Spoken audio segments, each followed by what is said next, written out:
Hello good morning everyone, कैसे हैं।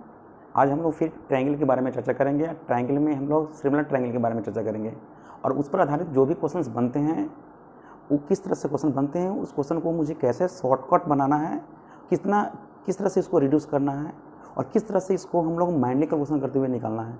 मतलब कलम कॉपी का इस्तेमाल बिल्कुल नहीं करना है और बिना कलम कॉपी का इस्तेमाल करते हुए ही क्वेश्चन को मुझे फाइंड आउट करना है, ठीक है ना। तो सबसे पहले जितनी भी इसमें केसेस होते हैं और किस तरह से क्वेश्चंस बनते हैं, सारे क्वेश्चन के टाइप के बारे में हम लोग जानकारी कर लेते हैं, ठीक है ना। तो बढ़िया रहेगा। और कॉन्सेप्ट के लिए तो मैंने इसके बारे में डिटेल्स किया ही था, ऐसा है कि नहीं किया था। तो मैं शुरू कर देता हूँ इसके समबाहु त्रिभुज के बारे में कि भाई इससे क्वेश्चन कौन कौन से बनते हैं और किस तरह से बनते हैं, सारी क्वेश्चन के बारे में हम लोग चर्चा करेंगे। सबसे पहले एक जैसे सपोज करते हैं कि यहाँ पे लिख दिया कि एक समबाहु त्रिभुज, एक समबाहु त्रिभुज ABC, एक समबाहु त्रिभुज ABC की भुजा की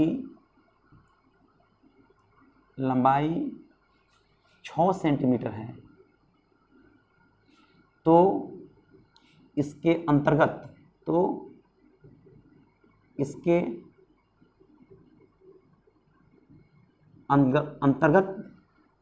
एवं बहिर्गत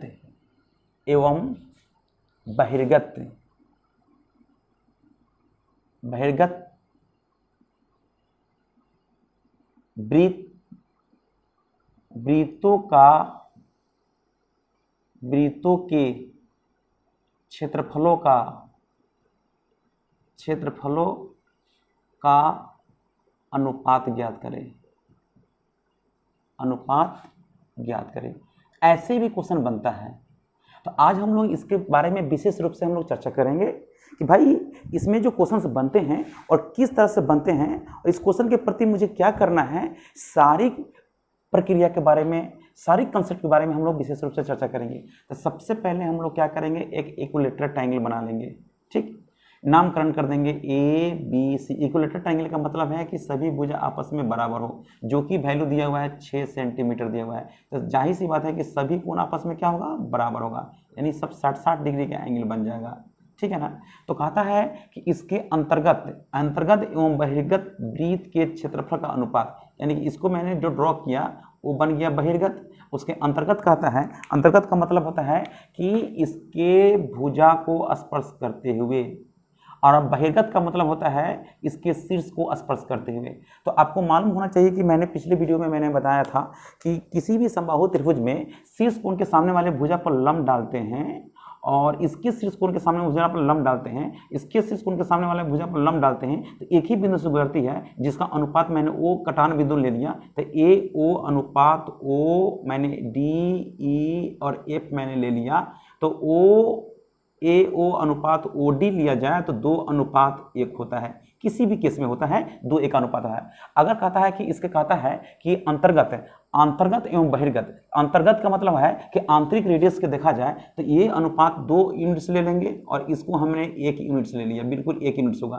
तो अंतर्गत की मतलब है कि 1 का स्क्वायर करेंगे और बहिर्गत का मतलब है 2 का स्क्वायर करेंगे। तो जब भी इसका रिजल्ट होगा तो 1:4 ही होगा, इसका आंसर आ जाएगा। लेकिन हम लोग यहाँ पे क्या करेंगे, यहाँ पे कुछ ऐसा नहीं करना है। बहुत सारे बच्चे क्या करते हैं, पाई आर स्क्वायर करते हैं, पाई आर स्क्वायर अनुपात पाई आर स्क्वायर करेंगे, मतलब पाई से पाई कैंसिल कर देंगे। आर का मतलब 1 यूनिट्स हुआ, ई आर का कैपिटल आर का मतलब 2 यूनिट्स हुआ। बाहरी रेडियस का रेशियो देखा जाए तो 2 यूनिट्स होगा और आंतरिक रेडियस लिया जाए तो 1 यूनिट्स होगा। 1 का स्क्वायर 1, 2 का स्क्वायर 4, 1 2 का अनुपात का मतलब है कि यहाँ पे इसको हम अगर फॉर्मेट लेते हैं तो इसका आंसर क्या होगा, 1:4 हो जाता है। लेकिन अगर सपोज करते हैं कि यहाँ पे अगर हम एक्सपेंशन करते हैं तो एक्सपेंशन करने के दौरान रिजल्ट क्या पता चलता है कि यहाँ पे 6 सेंटीमीटर है। बाबू ध्यान से देखेंगे, ये भी 6 सेंटीमीटर है और ये भी 6 सेंटीमीटर है, यानी ये भी 6 सेंटीमीटर है, ये भी 6 सेंटीमीटर है।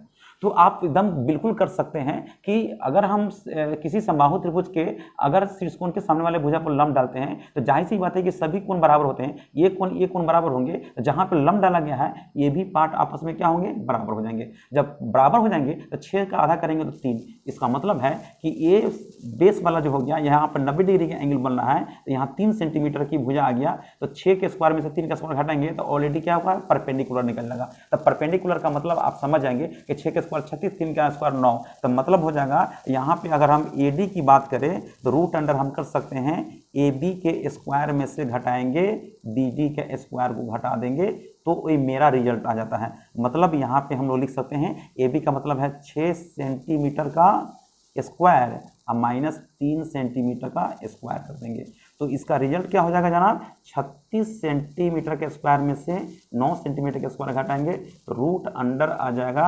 27 सेंटीमीटर के स्क्वायर का मतलब है 9 से 27, 3 रूट 3 आ जाएगा।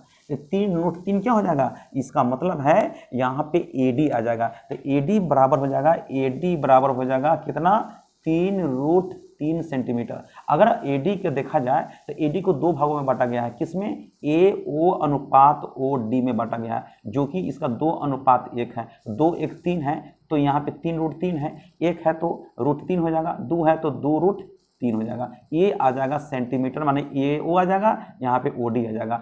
अगर हम सपोज करते हैं कि इस तरह से हम अगर फॉर्मेट बनाते हैं तो मेरा रिजल्ट क्या होगा, अब अकॉर्डिंग टू फार्मूला से चलते हैं तो लिखते हैं pi R square ratio pi R square. Capital R का मतलब है कि इसके बहिर्गत बनाया गया उसका रेडियस निकल जाएगा, और अंतर्गत का मतलब है कि भुजा को स्पर्श करेगा तो अंतर्गत बनेगा और शीर्ष कोण को स्पर्श करेगा तो बहिर्गत बनेगा। इसके बारे में मैंने डिटेल्स आपको मैंने बताया भी था। तो भाई पाई से पाई कैंसिल कर देंगे, तो आपको ये पता होना चाहिए रेशियो निकालना है, तो हम लोग क्या करेंगे, इसका रेडियस, इसका मान रूट 3 है तो रूट 3 का हम स्क्वायर कर देंगे, और यहाँ पे इसका मान 2 रूट 3 का स्क्वायर कर देंगे, तो जाहिर सी बात है कि रूट 3 का स्क्वायर 3 होगा, और इसका 2 दूनी 4 करेंगे, अगुने रूट 3 का स्क्वायर 3 कर देंगे, कैंसिल हो जाएगा, तो 1 टाइम्स कटेगा, ये 4 टाइम्स में, फिर भी मेरा रिजल्ट 1 अनुपात 4 हो रहा है। तो यहाँ पे टाइम टेकन ज़्यादा हो रहा है, इसलिए मैं बार बार मैं ये आपसे मैं रिक्वेस्ट में करूँगा कि जब भी इस तरह के केसेज हैं, मतलब एक थ्योरम आ जाता है किसी भी समबाहु त्रिभुज के अंतर्गत एवं बहिर्गत एक वृत्त का चर्चा करें, तो वहाँ पे जब भी अनुपात होता है 2 1 का अनुपात लेता है, बहिर्गत का मतलब 2, अंतर्गत का मतलब 1, ये अंतर्गत बहिर्गत करेगा तो 1 2 का अनुपात होगा। उसका एरिया की बात करें तो हमेशा क्या करेंगे, वहाँ पे एकदम इंडिकेट कर देंगे, वहाँ पे निकाल सकते हैं, इसका मतलब है कि 1 4 का अनुपात होता है। लेकिन अगर भुजा की बात करें, भुजा करें या परिमाप करें, परिमाप तो बिल्कुल निकल लगा कि एक भुजा 6 सेंटीमीटर है तो उसका परिमाप निकालने के लिए 6 में 3 से गुना करेंगे तो 6 3 18 सेंटीमीटर इसकी परिमाप निकल लगा। लेकिन जहां तक इसमें जो परपेंडिकुलर मैंने डालने का काम किया, ये परपेंडिकुलर मैंने डालने का काम किया, अगर इसकी चर्चा किया जाए तो अगर कहता है कि इसके बाहरी रेडियस निकाले, तो बाहरी रेडियस का मतलब क्या हुआ कि यहां से यहां की पार्ट करें तो यहां से यहां 2 भाग, यहां से 1 भाग, 2 1 3, 3 भाग है तो 3 रूट 3 है, 1 भाग 2 रूट मतलब रूट 3 होगा, 2 भाग किया जाए तो बाहरी रेडियस की बात करें तो बाहरी रेडियस आ जाएगा 2 रूट 3, और आंतरिक रेडियस किया जाए तो रूट 3 होगा। दोनों को जोड़ने पर क्या हो जाएगा, एडी का फॉर्मेट बनेगा। एडी का मतलब हो जाएगा कि इसका शीर्षलम हो जाएगा, और सारा एडी क्या होगा, मतलब इसकी शीर्षलम एडी, इसका शीर्षलम CF, इसका शीर्षलम क्या होगा BEO, सब आपस में क्या होगा, बराबर, क्योंकि सभी भुजा बराबर होंगे तो सभी कोण बराबर होंगे, तो सारे शीर्षलम की ऊंचाई क्या होंगे, शीर्षलम क्या होंगे, आपस में बराबर होंगे। शीर्षलम का मतलब कहते हैं एल्टीट्यूड कहते हैं, सारा एल्टीट्यूड क्या होगा, आपस में बराबर होगा। तो ऐसी स्थिति में हमने इसके बारे में बहुत बृहत्तम पैमाने पर मैंने इसके बारे में मैंने चर्चा किया है ना, तो इसको बहुत आसानी से आप जजमेंट कर सकते हैं, और इस पर आधारित बहुत सारा क्वेश्चंस पूछे जाते हैं जो आप आसानी से इसको निकाल सकते हैं, और किसी भी तरह से केसेज हो आप बिल्कुल आसान सकते हैं। अगर इसमें शीर्षलम की ऊंचाई दिया हो फिर भी निकाल सकते हैं, अगर इसमें साइड दिया हो फिर भी निकाल सकते हैं, इसमें किसी भी तरह के साथ आपको लापरवाही नहीं करना। लेकिन मेरा जो क्वेश्चन पूछा जाता है एग्जाम में, ये पूछा जाता है कि एक समबाहु त्रिभुज की भुजा की लंबाई दिया हुआ है, उसके अंतर्गत एवं बहिर्गत वृत्त बनाया गया, तो उस वृत्त के क्षेत्रफल का अनुपात ज्ञात करें। तो ऐसी स्थिति में हम लोग क्या करेंगे, जाहिर सी बात है इंटरनल का मतलब होता है जो साइड को टच करता है, और एक्सटर्नल का मतलब होता है, बाहरी का मतलब होता है जो शीर्ष कोण को स्पर्श करता है। जब भी इसका रेशियो जो होगा, भुजा क्यों ना हो, भुजा से कोई मतलब नहीं है, लेकिन जब भी एरिया की रेशियो कहेगा निकालने के लिए, तो जनाब हम लोग ऐसे निकाल सकते हैं क्या, 1 और 4 का अनुपात हमेशा लेता है, और उसके अकॉर्डिंग टू अगर रेडियस की बात करें, बाहरी रेडियस कहेगा निकालने के लिए, तो साइड दिया रहेगा और ये साइड रहेगा, तो हम लोग ऐसे भी कर सकते हैं 6 3 9,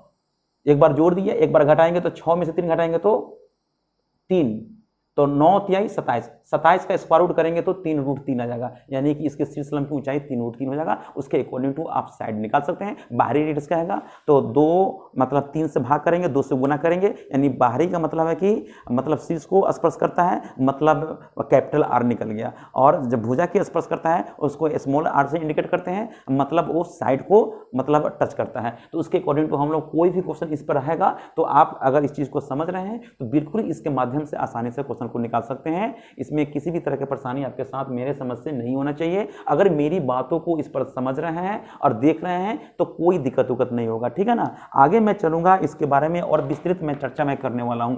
तो मैं जब भी चर्चा करूंगा तो कंसेप्ट के लिए तो मैंने बता भी दिया, लेकिन ये क्वेश्चन के माध्यम से मुझे बताना है कि डायरेक्ट मुझे कैसे निकालना है। तो अभी जस्ट मैंने चर्चा किया, आपको समझ में आ गया होगा। उन्हीं बच्चों को समझ में आएगा जो वीडियो मेरे शुरू से अंत तक देख रहे हैं, यानी कि पहला वीडियो देखे ट्रायंगल का, दूसरा भी देखे, तीसरा भी देखे, चौथा भी देखे, ये मैं 5वां बना रहा हूं, 5वां भी देख रहे हैं। तो 4 वीडियो देखने के बाद में 5वां देखेंगे तभी समझ में आएगा, अन्यथा फिर आपके साथ कंसेप्ट क्लियर नहीं हो पाएगा तो आप के साथ प्रॉब्लम समस्या एग्जाम में आ सकता है। इसलिए बिल्कुल आप ऐसा काम ना करें, वीडियो को शुरू से देखने का काम करें, तब जाकर के बहुत अच्छा समझ में आएगा।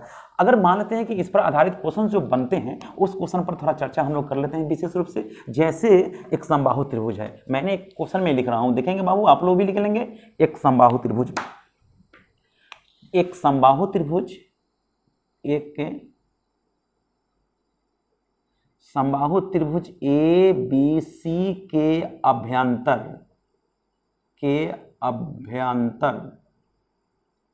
एक निश्चित बिंदु से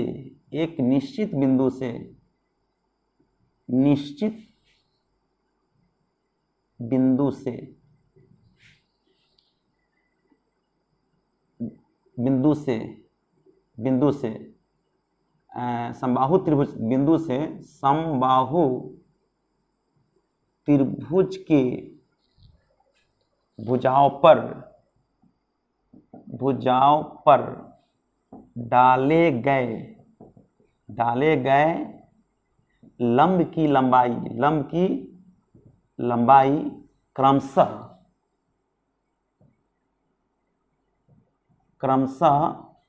√3 सेंटीमीटर टू √3 सेंटीमीटर तथा 5√3 सेंटीमीटर है, तो उस समबाहु त्रिभुज की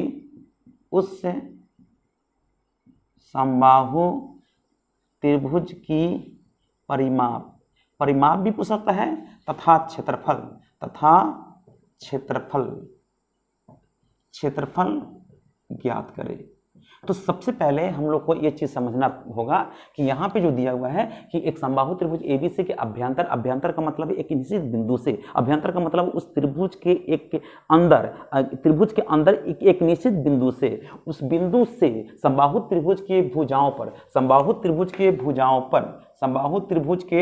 भुजाओं पर डाले गए लंब की लंबाई क्रमशः √3 सेंटीमीटर, 2√3 सेंटीमीटर तथा 5√3 सेंटीमीटर है, तो उस समबाहु त्रिभुज की परिमाप तथा उसका क्षेत्रफल ज्ञात करें। ये मेरा क्वेश्चन में कहता है निकालने के लिए। तो ऐसी स्थिति में हम लोग कैसे निकालेंगे, तो मैं एक बार मैं समझा देता हूं। इसमें कलम कॉपी की बिल्कुल जरूरत नहीं है। सबसे पहले तो एक कंसेप्ट होनी चाहिए। मैं बार बार आपसे मैं रिक्वेस्ट में कर रहा हूँ, प्लीज जब भी आपको ये सब सीखना है, पढ़ना है, समझना है, तो मैंने ट्राइंगल से रिलेटेड जितनी भी मैंने वीडियो बनाया तो आप एकदम क्रमबद्ध से आप देखने का काम करेंगे, यानी शुरू से अंत तक देखने का काम करेंगे, तो मेरे समझ से आपको कोई मतलब है परेशानी नहीं हो सकता है। मतलब एक कंसेप्ट, एक लेवल में आप आ जाएंगे और इसके माध्यम से आप क्वेश्चन को आसानी से निकाल सकते हैं, कवर कर सकते हैं और बिना कलम कॉपी के इस्तेमाल करते हुए भी निकाल सकते हैं। मैंने जितनी भी क्वेश्चन मैं करा रहा हूँ, मतलब मैंने कंसेप्ट के लिए मैं पहले बताया, अभी जो मैं बता रहा हूँ तो वो उसी पर डिपेंडेंट है, मतलब उसी पर आधारित मैं क्वेश्चन पर अब जिक्र मैं कर रहा हूँ कि भाई क्वेश्चन जो बनता है उसको मुझे कैसे निकालना है, यानी बिना कलम कॉपी के इस्तेमाल करते हुए भी हमको निकालना है। तो ये सारी बात मैं बता रहा हूँ, इसलिए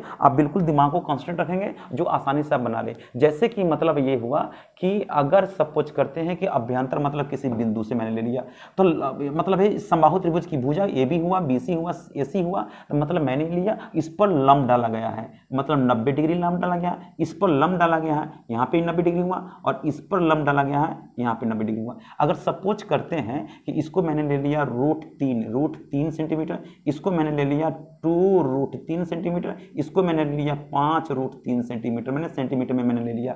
तो भाई हम लोग कैसे निकालेंगे, ये अभी थोड़ा प्रॉब्लम हो जाएगा, परेशानी हो जाएगा बच्चों के लिए। मैं तो बहुत आसानी से निकाल सकता हूँ, लेकिन परेशानी आपके साथ है, ये कैसे निकालेंगे। अगर सपोज करते हैं इसकी पेरीमीटर क्या है, पेरीमीटर ऑफ, मैंने यहाँ पे मैं डायरेक्ट लिख रहा हूँ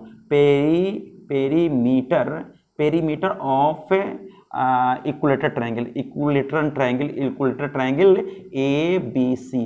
अगर पेरीमीटर की बात करें, मैंने इक्विलेटरल ट्रायंगल की बात मैं कर रहा हूँ, इक्विलेटरल ट्रायंगल की बात कर रहा हूँ कि अगर इसकी पेरीमीटर निकालने के लिए कहा जाए तो मैं ऐसे निकालूंगा, बिल्कुल आसानी से मैं निकाल सकता हूँ, इसमें कोई दो राय नहीं है ना। इसको मैं कैसे निकालूंगा, एक बार चर्चा मैं कर देता हूँ। देखिएगा यहाँ से ये जो केंद्र नहीं मानेंगे, केंद्र का मतलब है कि मतलब चारों तरफ से मतलब दूरी समान हो, मतलब है कि एक अभ्यंतर बिंदु लिया, केंद्र में नहीं मानूंगा, अभ्यंतर लिखा हुआ है, एकदम क्लियर कर चुका है कि अभ्यंतर एक निश्चित बिंदु से, तो अभ्यंतर मतलब एक निश्चित, इसके अंदर में एक निश्चित बिंदु हुआ, वहां से मैंने एक 3 ट्रायंगल का निर्माण मैंने किया।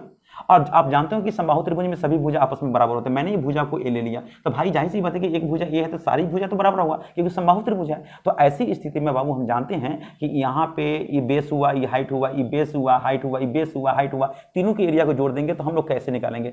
सबसे पहले हम लोग क्या करेंगे, 5 2 7 1 8, 8 का आधा करेंगे 4√3 गुने ए बराबर √3/4 इंटू ए करेंगे, तो जाहिर सी बात है कि साइड निकल जाएगा, मतलब √3 से √3 कैंसिल कर सकते हैं, ए से ए कैंसिल कर देंगे, ए का मान 16 सेंटीमीटर होगा। जब 16 सेंटीमीटर होगा तो पेरीमीटर निकालने के लिए हम लोग क्या करेंगे, 16 तिहाई 48 सेंटीमीटर इसका पेरीमीटर निकल गया। तो कितनी आसान है, कितनी आसानी से हम लोग इसको निकाल दिए हैं। आप थोड़ा बिलीव भी नहीं करेंगे कि भाई आसान कैसे किया गया है। तो कोई बात नहीं है, ये चीज हमको समझना पड़ेगा, लेकिन अगर अकॉर्डिंग टू क्वेश्चन मैंने लिखा तो ये चीज हमको समझना पड़ेगा ना।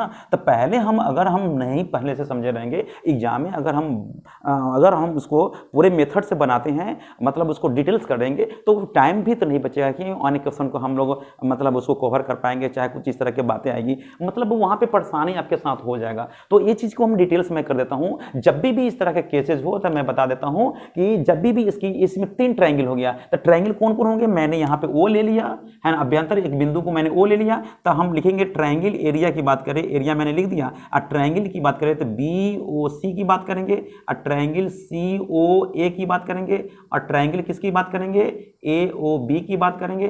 तीनों को जोड़ने पर ट्रायंगल किसका लेंगे, ट्रायंगल ABC की बात कर लेंगे। तो तीनों को एरिया को अगर हम जोड़ने की बात करेंगे तो वो क्या निकलेगा, तीनों के एरिया को जोड़ने पर मतलब पूरे त्रिभुज के एरिया के बराबर होगा। थोड़ा मैं मतलब इसको थोड़ा साइड में कर लेता हूं ताकि आपको पूरा दिखाई दे। चलिए अब मैं बताना चाहता हूं, यहां पे भी एरिया की बात किया गया है और यहां पे भी एरिया की बात किया गया, तो मैंने एरिया पे लिख दिया, यहां पे भी एरिया की बात किया गया है, तो मैं लिख देता हूं भाई कि ताकि आपको समझने में दिक्कत ना हो, ट्रायंगल ABC की बात हो रहा है। चलिए अगर मैं पूछूं, यहां पे आपसे मैं पूछूं कि इस ट्रायंगल के एरिया निकालने के लिए हम जानते हैं कि इसका भी बेस ए है, इसका भी बेस ए है, क्योंकि समबाहु त्रिभुज की बात हो रहा है। यहाँ पे भी मतलब है एल्टीट्यूड है, शीर्षलंब है, यहाँ से भी शीर्षलंब है, शीर्षलंब मतलब 90 डिग्री का एंगल यहाँ पे सब पर दिया हुआ है, और यह भी कह रहा है कि बिंदु से डाले गए लंब की लंबाई, लंब का मतलब होता है परपेंडिकुलर का मतलब 90 डिग्री का एंगल बनेगा तभी वो परपेंडिकुलर हो सकता है, अन्यथा परपेंडिकुलर बिल्कुल नहीं हो सकता है। मतलब 1/2 into base into height, base का मतलब ये हाइट का मतलब हो गया √3 की बात करेंगे, है ना। फिर उसी तरह से 1/2 into base into height, base का मतलब यही लेंगे लेकिन हाइट का मतलब है 5√3 की बात करेंगे, फिर प्लस करेंगे 1/2 इंटू बेस, बेस का मतलब ए और हाइट का मतलब 2 क्या करेंगे 3 की बात करेंगे। ये तो निकल गया, लेकिन हम इसकी एरिया की बात करें, इसकी एरिया की बात करें तो हम लिख सकते हैं, और किसी भी समबाहु त्रिभुज की बात करें तो वहां पे हम जानते हैं कि इसमें एल्टीट्यूड की वैल्यू नहीं दिया हुआ है। जब एल्टीट्यूड की वैल्यू नहीं दिया हुआ है तो हम लोग बाबू यहाँ पे कर सकते हैं √3/4 इंटू भुजा का स्क्वायर, भुजा गुने भुजा कर देंगे। तो ये मेरी बात आ गया, यहाँ पे करेंगे तो हम क्यों नहीं इसको यहाँ पे भी सेटलमेंट कर सकते हैं। अब भाई 1/2 को हम कॉमन लेंगे तो हम एरिया की तो बात करेंगे ही, लेकिन 1/2 हम कॉमन ले लेंगे। जब 1/2 कॉमन लेंगे तो जनाब क्या होगा, इसका मतलब है कि सब में 1/2 ए कॉमन ले लेते हैं, ए कॉमन ले लेते हैं तो क्या बचेंगे √3, यहाँ पे √3 बच गया, 5√3 है, यहाँ पे 2√3 है, सबको जोड़ेंगे तो क्या होगा 8√3 हो जाएगा। 8√3 और यहाँ पे लिखेंगे √3/4 इंटू ए से ए कैंसिल कर देंगे, है ना। इसको डिवाइड कर लेंगे, 4√3 कर देंगे और √3 से √3 कैंसिल कर देंगे, 4 चौके 16, ए का मान 16 सेंटीमीटर आ जाएगा। अब बताइए कि यहाँ पे ए का मान निकल गया है, तो ये चीज़ तो हम यहाँ पे भी तक कर सकते हैं डायरेक्ट, लेकिन हम बाई प्रोसेस करने के बाद में ए का मान निकाले हैं तो टाइम टेकन तो ज़्यादा हो रहा है। अगर हम बाई इन केस हमको जानकारी नहीं रहेगा और डायरेक्ट हमको एग्जाम देना पड़ेगा, अब प्रैक्टिस भी नहीं है। सबसे पहले जो जानकारी होनी चाहिए उसका प्रैक्टिस होनी चाहिए, तभी आपके दिमाग में हो सकता है, अन्यथा वंचित हो सकते हैं। तो भाई यहाँ पे तो पहले जानकारी होनी चाहिए। आप तो जानकारी भी नहीं करते हैं, जाकर के एग्जाम में जैसे तैसे बैठ करके एग्जाम दे देते हैं और बाद में परेशान हो जाते हैं, कम क्वेश्चन अटैम्प्ट कर पाते हैं, या तो उसको उस तरह से आपके पास नॉलेज नहीं रहता है जिस कारण से आप उस क्वेश्चन से वंचित भी हो जाते हैं। दूसरी बात कि आप कम अटैम्प्ट कर पाते हैं और जिससे वहाँ तक पहुँच भी नहीं पाते, समय भी लगने के बाद भी आपके पास समस्या हो जाता है। तो इस तरह के काम नहीं करना है। मतलब जब भी हम लोग एग्जाम में बैठेंगे तो पूरी तरह से प्रिपरेशन करने के दौरान ही बैठेंगे, तभी आप एक अच्छा परफॉर्मेंस कर सकते हैं। मतलब ये हुआ कि जब भी इस तरह का केस हो तो सबका बेस जो है ना, मतलब है अगर इस त्रिभुज की बात करें, बी ओ सी की बात करें, सी ओ ए की बात करें, ए ओ बी की बात करें, तो इसका बेस जो देख रहे हैं, इसका बेस सब समान है। लेकिन हाइट की बात करें तो हाइट सबका अलग है, √3 है, 5√3 है, 2√3 है। तो भाई हम लोग इसको क्या करेंगे, कैसे निकालेंगे? तो सीधी सी बात है कि 1/2 इंटू बेस इंटू हाइट, किसी भी ट्रायंगल की एरिया निकालने के लिए अगर हम उसमें एल्टीट्यूड यानी शीर्षलंब की ऊंचाई के बारे में जिक्र करता हो तो उसका एरिया होता है 1/2 इंटू बेस इंटू हाइट। तो मतलब हुआ सबका बेस समान है और 1/2 सब में कॉमन होगा, तो सारी शीर्षलंब की ऊंचाई को जोड़ देंगे, यानी √3, 5√3, 6√3, 2√3, 8√3 का आधा करेंगे तो क्या होगा,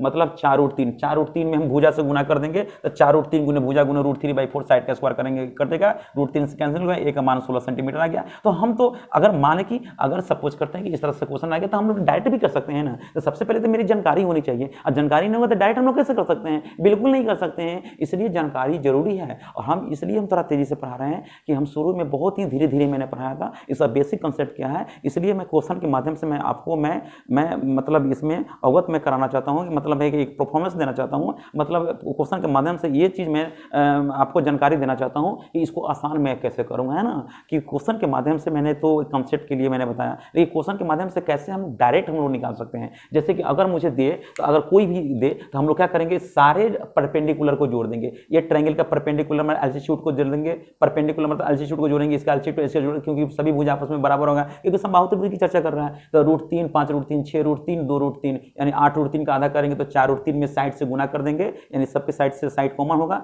तो साइड से गुना करेंगे तो 4√3 इंटू ए कर देंगे, बराबर कर देंगे। ये समबाहु त्रिभुज के अंतर्गत ही त्रिभुज का योग है, यानी ये तीनों त्रिभुज के क्षेत्रफलों का योग है और तीनों त्रिभुज के क्षेत्रफल का योग क्या होगा, बड़े त्रिभुज के क्षेत्रफल के बराबर होगा। बड़े त्रिभुज कैसा है, समबाहु त्रिभुज है, √3/4 साइड का स्क्वायर, साइड से साइड कैंसिल, √3 से √3 कैंसिल, ए का मान 16 हो जाएगा। और जब ए का मान 16 आ गया तो उसका एरिया निकालने में कोई दिक्कत नहीं है, √3/4 साइड का स्क्वायर करेंगे, यानी कि √3/4 गुने 16 गुने 16, 16 गुने 16 56, यानी कि 16 में 4 से भाग करेंगे तो 4, 4 में किससे गुना करेंगे तो 16 से, 16 चौके 64 में किससे गुना करेंगे तो √3/4 साइड का स्क्वायर है 64, √3 आ जाएगा, इसका एरिया निकल जाएगा। तो कोई बात नहीं, √3/4 साइड का स्क्वायर कर देंगे, 16 गुने 16 कर देंगे तो बिल्कुल आसानी से निकल लगा। लेकिन अगर आप साइड मालूम है तो इसकी परिमाप निकालने के लिए 3 इंटू साइड करते हैं, क्योंकि तीनों साइड आपस में बराबर है, इसलिए 3 इंटू साइड करेंगे तो उसकी परिमाप निकलेगा। मैंने एरिया की बात बताया तो √3/4 साइड गुने साइड, √3/4 गुने 16 गुने 16 करेंगे, 16 1 16, 4 से कटेगा 4 बार में 16 64, √3 हो जाएगा उसका एरिया। जब भी इसकी एरिया की बात करें जनाब, एरिया की बात करें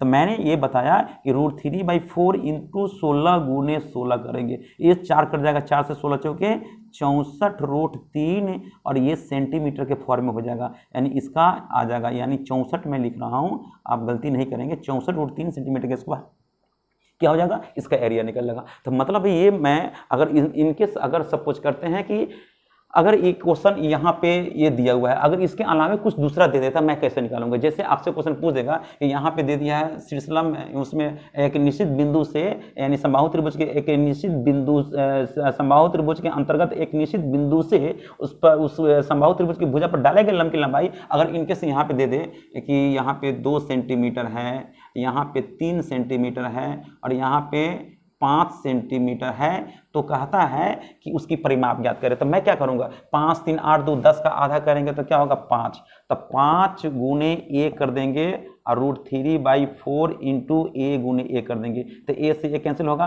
5 चौके 20, 20/√3 कर देंगे, ए का मान साइड हो जाएगा। और परिमाण की बात करें तो 20 चौके 80 बटा मैंने 20 या 60, 60 बटा क्या करेंगे √3 कर देंगे, √3 से गुना करेंगे, √3 से भाग करेंगे, कर जाएगा 20 √3 हो जाएगा। क्या निकल जाएगा, इसकी पेरीमीटर निकल जाएगा। कितनी आसानी से निकल गया। जब कब, जब इसकी साइड इस फॉर्म में रहेगा तो हम लोग मुश्किल से 5 से 7 सेकंड लगता है, इतना करने में इससे ज़्यादा लगता नहीं है। लेकिन कब, जब मुझे जानकारी होगा तभी हम लोग इस तरह से कर सकते हैं। जानकारी नहीं रहेगा तो फिर हम लोग देखते रह जाएंगे। तो भाई प्रोसेस इस तरह से काम करना पड़ेगा, एक एक के नियम से। जो हम लोग मैट्रिक इंटर का एग्जाम देते हैं, जो हम लोग मैथ को बनाते हैं, सोल्व करते हैं डिस्क्रिप्टिव, उस तरह से आप मतलब परफॉर्मेंस करेंगे और करने के दौरान तो आप आंसर आएगा। तब तक तो पता चलेगा कि कितना समय मैंने बिता दिया, कितना समय ले लिया, जो कि बहुत कम समय में बनाना पड़ता है। तो इसमें कुछ नहीं है, 5 इंटू ए इंटू √3/4 साइड गुना साइड, साइड से साइड कैंसिल, 5 का 20/√3 कर देंगे। और √3 से अगर हम √3 से गुना करते हैं, इसमें √3 से गुना करेंगे, मतलब 3.5 से गुना करेंगे तो क्या निकलेगा पेरीमीटर, इस साइड निकला। अब पेरीमीटर निकालने